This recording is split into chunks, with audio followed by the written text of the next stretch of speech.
पंजाब से राधा वल्लभ श्री गुरुदेव भगवान आपके चरणों में कोटि कोटि प्रणाम।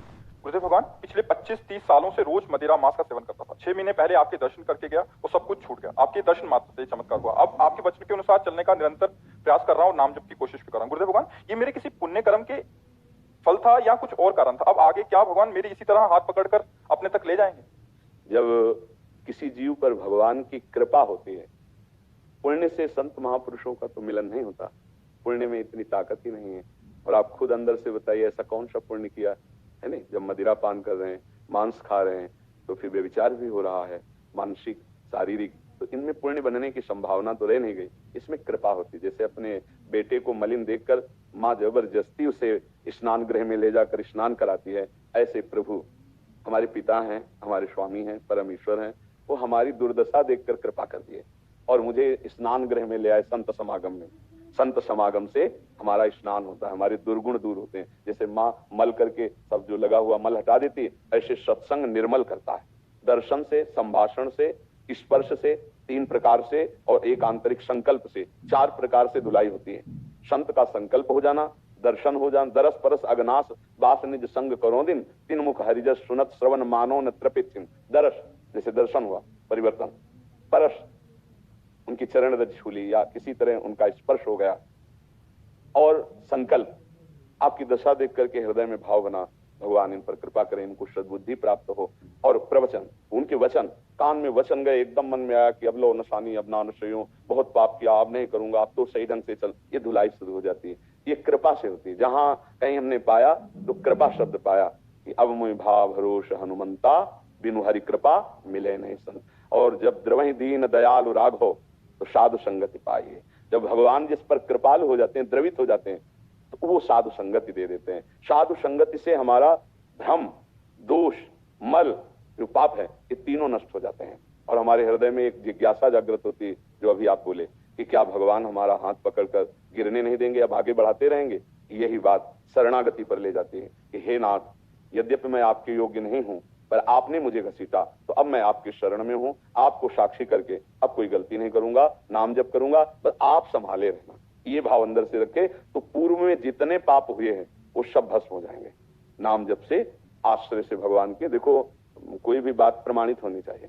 तो गोस्वामी तुलसीदास जी लिखते हैं, सन्मुख होए जीव मोहि जबहि, जन्म कोटि अघनाशों तबहि। भगवान कहते हैं, करोड़ों जन्मों के मैं पाप नष्ट कर देता हूं जब जीव मेरी शरण में आ जाता है। तो हमारे करोड़ों तो है नहीं, असंख्यों पाप जमा है, न जाने कितने जन्मों से। उनको कुछ भोगा, कुछ स्टॉक में जमा है, कुछ नया स्टॉक गोदाम में जमा हो रहा है जो अभी किए हम। अब पूरे गोदाम को नष्ट करने की सामर्थ्य केवल भगवान में है। तो हम भगवान की शरण में हो, उनका नाम जप करें। और फिर ये बात आपको भी कहते हैं कि आपको ऐसे दोस्त मिलेंगे, कहां फंस गए, अरे यार कितनी मौज मस्ती से जिंदगी कट रही थी, बस कुसंग ना हो, नहीं तो ये चढ़ाई है, चढ़ाई कठिन होती, उतरने में, फिसलने में देर नहीं लगती। ऐसे लोगों का संग न करे। उस समय कट्टरता अपने हृदय में धारण करे कि भाई अब चाहे मर जाऊं पर शराब नहीं पीऊंगा, मांस नहीं खाऊंगा, अब कुछ भी हो जाए, अब जिसे हम पाप जानते हैं वो नहीं करेंगे, चाहे तुम सब छोड़ दो हमें। तो सब छोड़ देंगे तो भगवान पकड़ लेंगे। और अगर किसी को कि यार इनकी दोस्ती न छूटे तो फिर भगवान से हाथ नहीं मिला पाओगे। भगवान के लिए सर्वस्व का त्याग, तो भगवान आपके हर समय साथ हैं, और वो साथ हैं तो फिर बाजी जीत गए। नहीं, भगवान हमारे साथ है तो फिर जितने ऋषि मुनि महात्मा गुरुजन, सबका आशीर्वाद हमारे साथ है। ये बात ध्यान रखो। जहां पर कृपा राम की हुई, ता पर कृपा करे सब कोई। गलत मार्ग के लिए तो तेरी दोस्ती आग लगे, तेरी दोस्ती में कभी नहीं, उठ के चल दे। तो भगवान देख रहे हैं ना, तुमने भगवान के लिए किया तो तुम्हारे दोस्त भगवान बन जाएंगे। पर है ये कठिन, क्योंकि मन भी उन्हीं का साथ देने के लिए तैयार है। कितने ऐसे हैं भाई लोग जिन्होंने सत्संग सुन करके सतमार्ग को ग्रहण किया है। पर ये बस ध्यान रखे कि सतमार्ग में चलने पर आपके सामने जब विपत्ति आएगी तो उन लोगों का मुंह खुल जाएगा। अभी 3-4 दिन पहले एक सत्संगी आए थे, तो उनका एक ही लड़का था, 6 वर्ष का, पधार गया। और लोग उनसे कहे, देखा भक्ति का फल। अब वो क्या जाने कि वो 6 वर्ष के लिए आया है, भक्ति करो या ना करो। एक श्वास एक्स्ट्रा नहीं हो सकती किसी भी जीव की। कई बार कहा है कि जैसे आपकी 50 वर्ष की आयु है, तो 50 साल की कमाई देकर आप 5 श्वासें एक्स्ट्रा नहीं बढ़ा सकते। कि हम 50 वर्ष की कमाई देते, मेरे 5 श्वास 5 बार ऐसे कर लेने दो।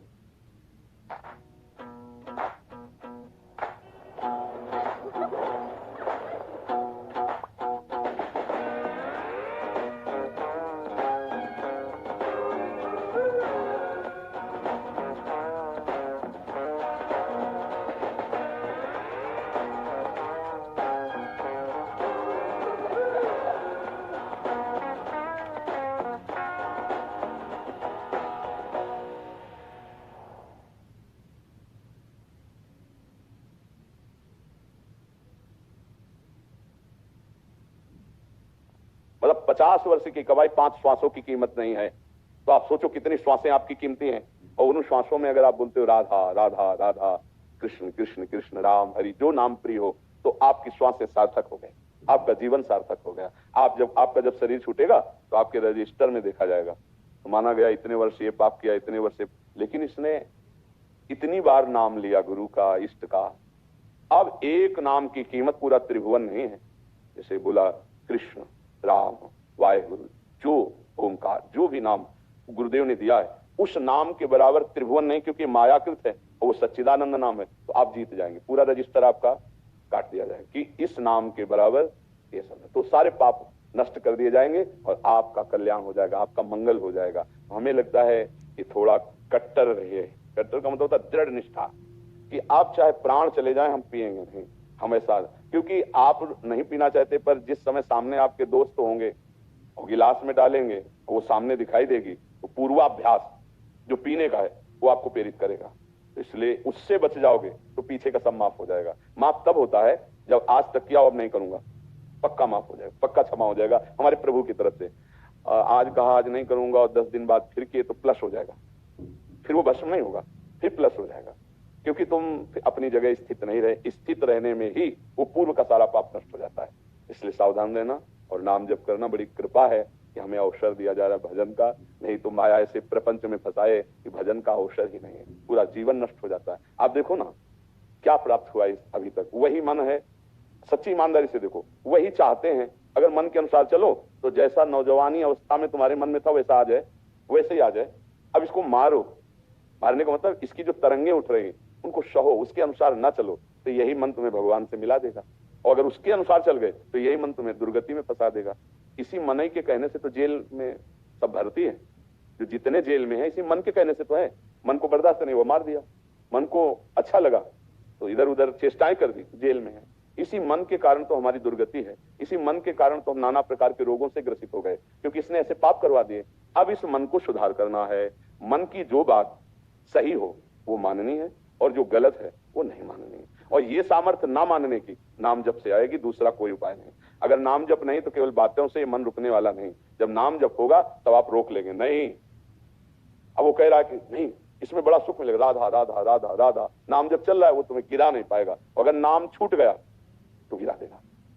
बस इसकी पहचान करनी है कि ये गलत प्रेरणा दे रहा है या सही। सही प्रेरणा में सपोर्ट, गलत प्रेरणा में विरोध नहीं करना। मुझे आए मन तुमने जो आज तक काम मैंने किया अब नहीं करूंगा। अब कोई बहादुर इतना बोल सकता है? नहीं, जहां मन कुछ पेश किया तो हमें लगता है वो मेरी मांग है, अगर नहीं मिलेगी तो मैं अशांत हो जाऊंगा, मैं परेशान हो जाऊंगा। इसी चाल से हर जीव को मन फंसा है। अगर नहीं दोगे उसको गंदी बात तो तुम आनंद में डूब जाओगे, और अगर दे दिया तो परेशान कर देगा। और बुद्धि क्या कहती है? अगर नहीं दिया तो ये परेशान कर देगा, और अगर दे दिया तो शांति मिल जाएगी। उल्टा सलाह देती है बुद्धि और हम फंस जाते हैं। इसलिए नाम जप करो, अच्छी हिम्मत रखो, इस भुलावे में अब ना फंसा जाए। हम सब भगवान की कृपा से इससे जीता जा सकता है। ये बहुत जोर का भुलावा है, बड़े बड़े भूल जाते हैं। आकाश जी जम्मू से। श्री हरिवंश महाराज जी। श्री हरिवंश महाराज जी, आपके चरणों में कोटि कोटि प्रणाम। महाराज जी, सुना है कि माता की मार और गुरु की फटकार दोनों प्रसाद होता है। महाराज जी, माँ की मार तो मिली है पर कभी गुरुदेव की फटकार नहीं मिली। तो गुरुदेव की फटकार पाना चाहते हो?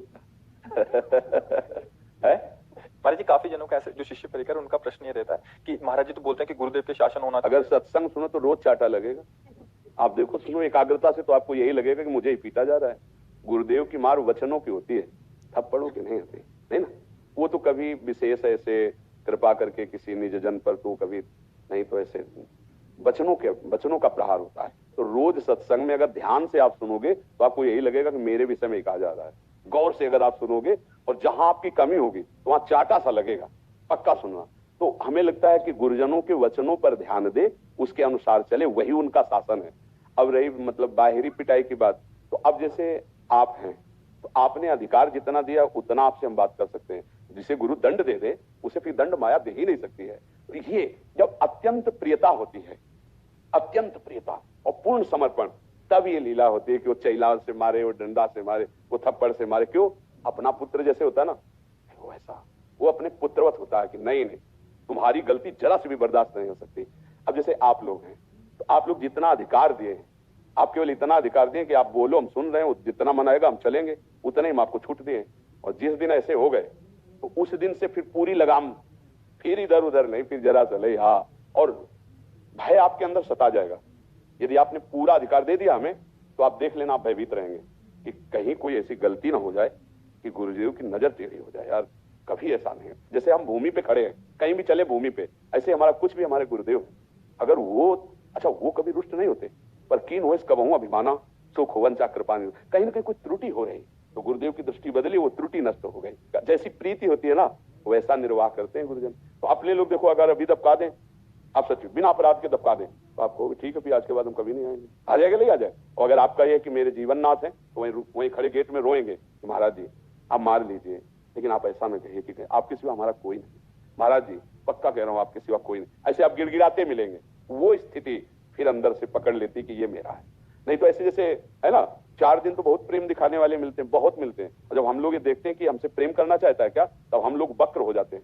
संसार का प्रेम अपना, जब आप हमसे कहोगे मैं तुमसे प्यार करता हूं, तो हमारी पूरी दृष्टि आप पे हो जाएगी। और जो आपको भगवत प्राप्ति में बाधा पहुंचाने वाले रोग हैं, उनके प्रति हमारी कड़ी दृष्टि होगी। तो आपको लगे हम तो बोल रहे हैं प्यार करें, और ये ऐसी बात कर रहे हैं, ये कड़ुआ व्यवहार कर रहे हैं, भाग जाओगे। और अगर टिक गए तो इसका फल होगा कि श्री जी तुमसे प्यार करने लगेंगे, लाडली जो आपकी हो जाएगी। पर गुरुजनों का प्यार बहुत बिरला होता है।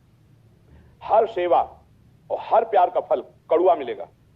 फिर प्यार मानो तो प्यार है। यहां ऐसा नहीं है, यहां उल्टा होता है। तुम करोगे प्यार और हम करेंगे वार तुम पे, और तुम से मानो प्यार, फिर हम करेंगे तुम्हें प्यार। अब इसको समझ पाए तो समझ पाए कि मतलब प्यार का मतलब क्या होता है।